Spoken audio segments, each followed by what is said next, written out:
전 세계를 속이기 위한 일본의 작전은 계속되고 있습니다.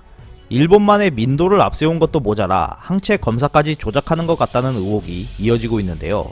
이에 대한 소식과 일본 반응에 대해 알아보았습니다. 6월 16일 니혼게이자이 신문은 일본 후생 노동성이 도쿄도, 오사카부, 미야기현의 항체 검사 결과를 발표한 것을 전했습니다.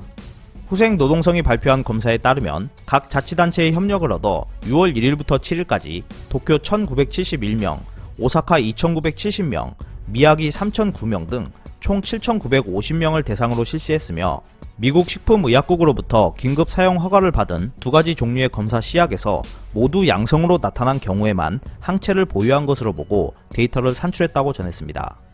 각 도시별 항체 보유율은 도쿄 0.1%, 오사카 0.17%, 미야기 0.03%로 해외보다 현저히 낮은 수준인 것으로 나타났습니다.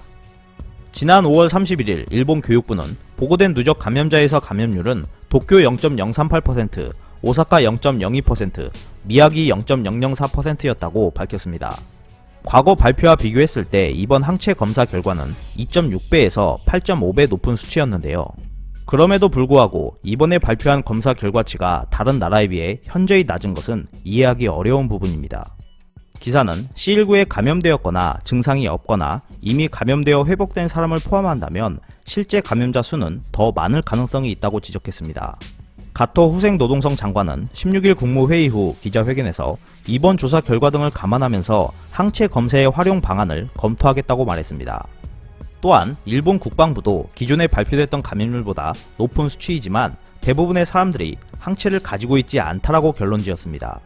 한편 기사는 미국 뉴욕주의 항체 보유율은 12.3%, 스웨덴의 스톡홀름은 7.3%로 일본이 다른 나라보다 낮은 수준인데 형성된 항체가 얼마 동안 지속되고 다시 감염될 위험은 없는지 모르겠다고 전했습니다.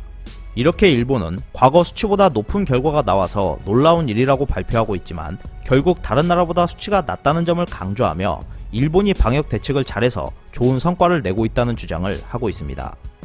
이러한 발표 결과를 접한 일본 네티즌들도 다양한 반응을 보였습니다.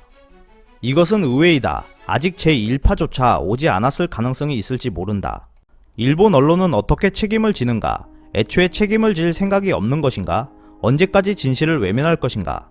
항체 보유율이 낮다는 건 증상자가 적다는 것인가?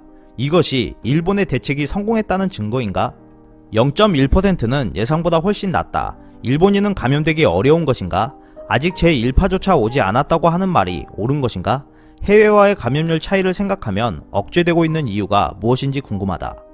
일본인은 BCG 때문에 강화된 자연 면역과 감기의 면역으로 싸우고 있는데 강하다는 것이다. 감염된 사람이 적다는 것이다. 역시 감염되기 어려운 팩터 X가 있다는 것이다. 후생 노동성은 데이터 변조를 할 수 있기 때문에 신뢰할 수 없다.